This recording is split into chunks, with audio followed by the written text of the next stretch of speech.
What is up, guys? Rikakis here, and this is the Vault of Glass for Dummies. This is every tip, exploit, anything I have come across in my vast amount of times playing the Vault of Glass to pass on to you. This is everything conglomerated into one final guide. So, let's get started. The first thing you're going to have to do is open the entrance to the Vault of Glass. Now, how you're going to do this is there's going to be you're going to go onto Venus into a public area, actually, so it's funny you'll see a level 12 run by every once in a while. There's going to be 3 different portal openers. Now, you have to stand on each one of these. They all have to be up at the same time. That's going to build a giant spire that's going to shoot a laser beam at the entrance, and it's going to open. Now, since there's 6 people, I would suggest 2, 2, and 2. 2 in the middle, 2 in the right, 2 in the left. They're very obvious. You've done a lot of missions that you opening these similar style of portals, and what you have to do is defend them from mainly the Praetorians. There will be other enemies that spawn, but a lot of them won't actually take down the portal. It's mainly the Praetorians. You must kill the Praetorians. Now, obviously, since you're split up 2, 2, and 2, don't put the 2 weakest people, like the 2 lowest levels, together. Try to even out the power level of your team. And also be aware that the middle people are going to have kind of the least busy portal. They can stick kind of to the top of pillars and shoot down, helping out the right and the left people. Just make sure that the communication is open, that you guys are saying, hey, Praetorian coming to the middle, Praetorian going right. Just make sure you're communicating with each other, because the middle people really can help out the sides quite a bit, and then every once in a while they just have to go back and kill a Praetorian that has run up to the middle. The next part is protecting the confluence. After getting in, you're going to find a chest right in front of you, and you're eventually going to get to a diving board, essentially, that you jump into the area that this next part occurs. Now, what's going to happen is there's going to be a structure, a confluence. You have to protect it. So all the enemies are going to be spawning in the middle, trying to get to this structure. There's going to be a boss with a full away, think of the Nexus boss from that strike. It has a full, completely 360-degree shield. You cannot kill him yet, so don't even bother, but he's going to be kind of annoying, so try to stay always within cover. Now, a lot of guys are going to start to come at you. Be aware of the fanatics. The fanatics will, when they die, drop a green, essentially, sludge. When you go in this green sludge, you will be cursed. The only way to get uncursed is that there is a glowing circle right in the very middle of the map. It's very obvious to see. You go into this glowing circle, you will cleanse yourself. The problem is you can't do it too often because it'll turn itself off, and it's just a really good idea to avoid the green sludge altogether. I've played it many a time while no one has gotten cursed. There's really no reason to get cursed. Now, what's going to happen is you're all protecting this one confluence.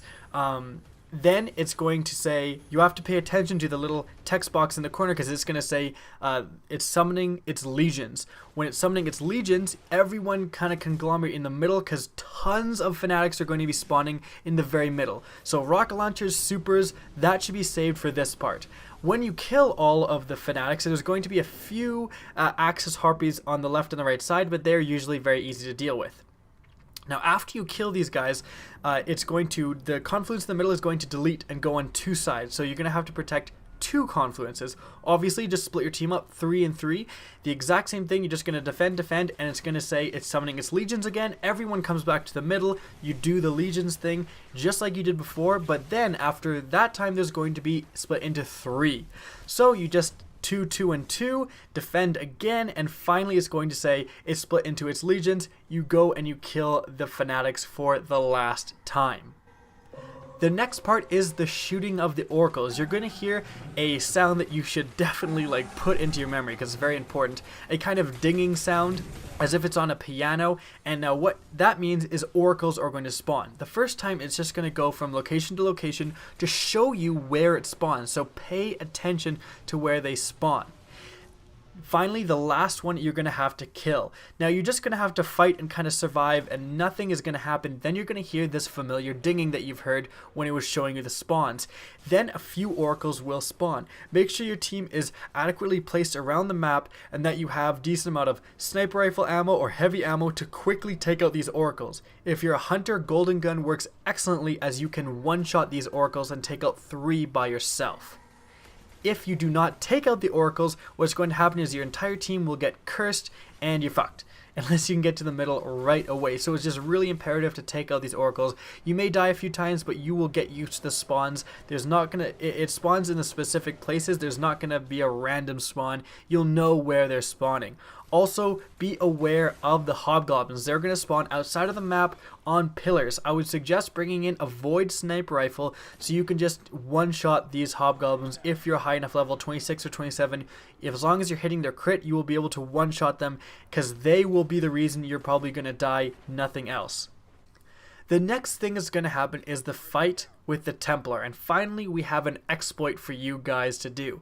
Now, there's going to be a relic in the middle. Don't touch it right now. Let your entire team, let hopefully someone who knows what they're doing grab the relic. But what you're going to do is your entire team is going to jump up onto the different rock structures and kind of be where a lot of the hobgoblins were sniping you from. Your entire team is going to conglomerate up here. Now, whoever is the shield guy, again, hopefully they know what they're doing. They're going to grab the shield and quickly try to jump up onto the same structure your entire team is. If you're doing it right, you will get there at the same time you've all been cursed. Now, all you have to do when you get there is press the left bumper for PS4. It's one of the two bumpers, I think, on the Xbox as well. And you're going to make a shield with that relic. Anything inside that, like, bubble shield will be healed from the curse. So from this platform, you can simply snipe down on the Templar. As soon as the relic holder's supercharges, he just presses the two bumpers again. He's going to shoot his super at the Templar, lowering his shield, and then everyone just starts shooting. Now, the thing is, when you lower the Templar's shield, a lot of the people are going to have a sphere put around them, like a shield sphere that you have to shoot through that sphere in order to get to the Templar and start damaging him. So don't shoot your rock launchers yet. Many a time, someone will shoot the Templar and someone will be ready with the rocket launchers and shoot it and then just hit the shield right in front of them and kill themselves. Just use your normal gun, shoot through the shield until you start damaging the Templar, then whip out your rocket launchers or whatever else you need and damage him even more. Finally, when the Templar is dead, let's get to an exotic chest. Yes, you're seeing right now, you're just going to go through as normal, but then you're going to follow the direction I'm going and you're going to find a chest. This chest is special because it's either going to give you Ascendant Energy, Legendary class armor, or exotics. Yes, exotics. I've been there when people have gotten exotics. I haven't gotten one myself because this game hates me, but you can get exotics from this chest. It is absolutely worth it to go here.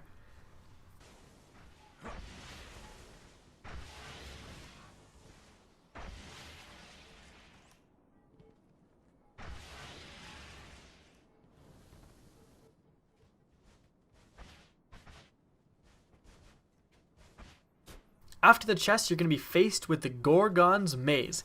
If one of these little fucking harpies see you, your entire team dies, so don't get caught.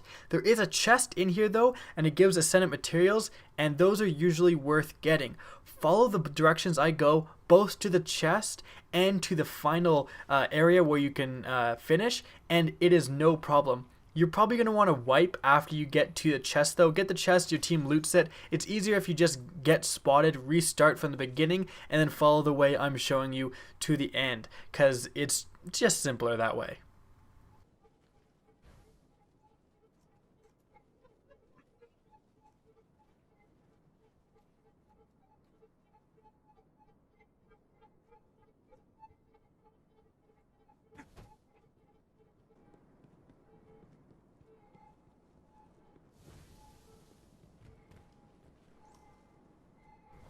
After the Gorgon's Maze, we have the jumping puzzle. Now, this is kind of a very complicated platforming puzzle if you do it properly. The exploit is that you can just aim for a ledge off to the right. So all you have to do is kind of wait until something spawns about halfway between you and the ledge, jump to that structure, and then finish the jump to the ledge. Once you're on the ledge, just traverse the ledge and you will finish in the exiting area. The only other tip is that sometimes when it looks like the ledge is crumbling away, if you just walk over it, you'll fall. So just jump out and then go back in. It's pretty simple. Alright, now things are going to get a little bit more complicated. Once you get into the final room, this is going to be the area that the final boss fight occurs, but there's one more section before the final boss fight. You have to get 2 relic shields and then protect another confluence. Now, what's going to happen is that there's going to be several enemies and then a gate lord. When you kill the gate lord, it's going to initiate the next phase, so I would ignore the gate lord at least until all the hobgoblins are dead. Hobgoblins first, gate lord second, just because someone's going to get sniped with a hobgoblin if you're not paying attention.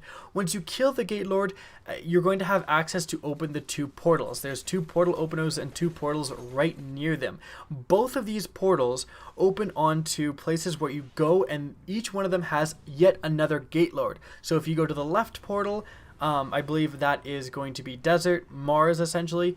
You go into the left portal, there's another gate lord. When you kill him, you can grab the relic, come out, do the same thing in the right portal. Once you have the 2 relics, you fight off the minotaurs that are going to be spawning at that point. I'll explain that a little bit later. And then you win this section. So, again, once you kill the gate lords that are inside this portal, it is going to trigger minotaurs to spawn and head towards a confluence, which is also just spawned in the very middle of the map. So a tip that I have for you guys is go into the first portal. It doesn't matter which one you pick. Go into a portal. Hurt the gate lord very, very much till he's almost dead. Then get back out. When you get back out, go to the other portal. Kill the gate lord. When you kill him, you will get back out with the shield. Go back to the portal where you wounded the first gate lord and finish him off and grab the relic a second time. Because, again, what's going to happen is the first time you kill a gate lord, it's going to cause the minotaurs to spawn, and part of your team is going to have to peel away and start protecting the confluence from the minotaurs. So by just hurting the first gate lord and then killing the second one, going and killing the other one very close together, there's not going to be much time for the minotaurs to be spawning. You can get the 2 relics very close to each other because you can just hop over, get the second one because he's nearly dead because you almost killed him the first time. After you got the 2 relics, 2 team members will have 2 of the shield relics. Go on either side of the portals. There's going to be harder minotaurs, like Praetorian minotaurs, coming out of here. Just put 1 shield guy on each of the staircases and bash away until they until they die. It doesn't actually take that long, and once this is done, you're going to get some more rewards, and then we have the final boss battle. Okay, so it's the final boss battle, and this thing is fucking hard, not gonna lie. Once you do it a bazillion times, it gets less hard, but for a group just doing it, it's going to be pretty difficult, and it's also just as difficult for me to explain what the hell's going on. So let's get started. Basically, what's going to happen is the final boss is going to teleport the 3 furthest back people. Now, when they get teleported, they will either go to the jungle or the desert. You're going to have to call out which one. Remember, it's jungle right, desert left. And once the 3 people are teleported into these portals, you're going to be faced with a barrage of enemies. Now, depending on which one you are, we have different strategies.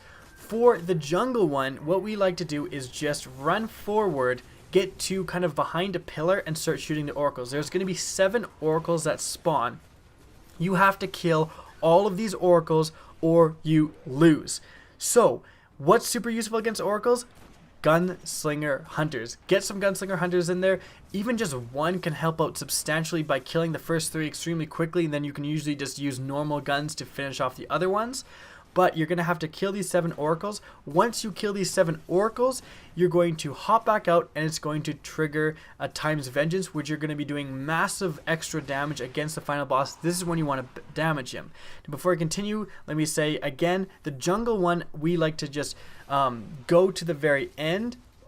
The person with the shield hides behind a pillar and just heals, and the other 2 can usually shoot and avoid the gunfire from here. It saves time killing the adds. They don't actually come up to where you are, and you are going to be doing that run substantially quicker because you are ignoring the adds. Now for the desert, it's totally different. Since there are so many hobgoblins, you have to kill these fuckers. So the first thing you're going to do is look over the ledge down at the hobgoblins and throw your nades, start shooting them a little bit so that they put up their shields and the guy with the relic can get down there and start bashing them. If they're huddled up in their shield, it's really easy for the relic guy to bash them as soon as they get out of it. Make sure you put pressure on these hobgoblins so the guy with the relic shield does not die. Once the hobgoblins are dead, you can start shooting the oracles. This runs just like the other one. Kill all 7 oracles. At the end, you will have a Times of Vengeance, which you will step out and attack the final boss. Now, when you step out, the person with the relic should do his cleanse as soon as possible, because usually he can get out, cleanse, and the other 2 will just kind of be around him, and it will cleanse everyone, because you're always going to be cursed when you step out of those portals. Now that's for the extraction team. The holding team is going to, the people who aren't going to teleport, the people that are going to purposely stay a little bit further up, just hold open the portals. Have one person kind of around each portal. Remember to call out jungle or desert. As soon as the extraction team teleports, they should say, okay, we're desert, and then you go to the appropriate portal. The entire outside team doesn't need to go there, just really one person to open it and hold it open. Now there's going to be supplicants. These are little assholes. They will blow up and basically insta-kill you. So what you want to do is stay on top of the giant rectangles that are in the center of the portal openers. They cannot explode and kill you from here. So try to use, sniper rifles and long range guns if you aren't necessarily on the portal that needs to be held open, and help that guy, help each other out.